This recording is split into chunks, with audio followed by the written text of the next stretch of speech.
A red and white postcard for you today. One is York and one is Lancaster. But we're in neither place, but we are coming from the Wars of the Roses.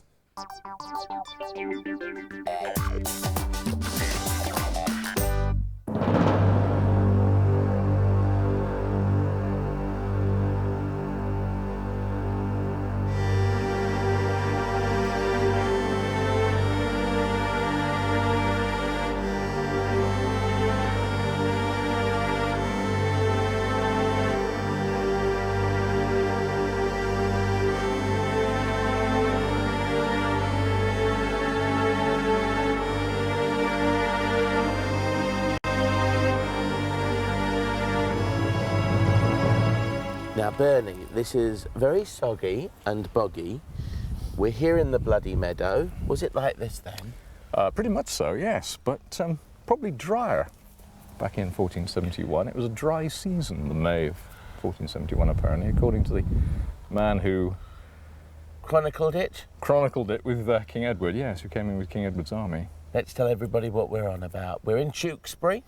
We're half a mile out of the town.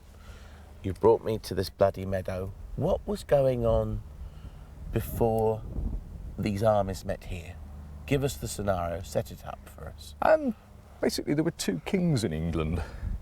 Henry VI, who was totally incompetent, and Edward IV, who was a sort of distant cousin, who had an equal claim to the throne, or at least he thought he did.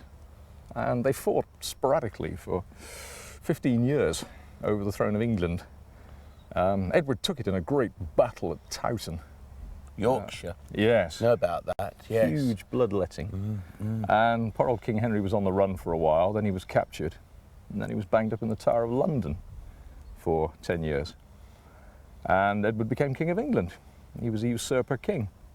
Now, people would know this as the War of the Roses. They would, yeah. You are carrying a sword of the roses. Yeah. Which one are you fighting for? Yorkist? Oh, or no, I'm Lancaster? purely A Gloucestershire man. purely impartial. So the two armies met here. They encamped the day before? Well, the Lancastrians get here first. Basically, the old king was let out of the tower very briefly by Warwick the Kingmaker, who was a very well-known 15th century person. Manipulator, Yep. Politician, Yeah. Machiavellian. He'd originally supported Edward, who was his own cousin, and then he fell out with him, as these people do. So he decided to get poor old King Henry out of the tower and stick him back on the throne. So this results in a great crisis and a civil war. And this brings two great armies into the field, and they chase each other all the way around the West Country, and the Lancastrians are chased to here. They wanted to get into Wales. They wanted to cross the Severn into Wales to unite with their Welsh followers, but they couldn't get across the bridge at Gloucester. So they come here. They're hoping to get a river crossing, but they run out of time.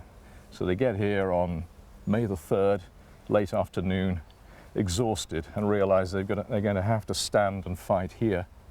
And King Edward is coming on apace. King Edward was very fast on the march. He's a very good soldier. So really their backs are to the wall here. So they camp just up the way there. Amazing. In a great close called the Gastons, and await King Edward's oncoming of the next day. What happens then after? What is the result?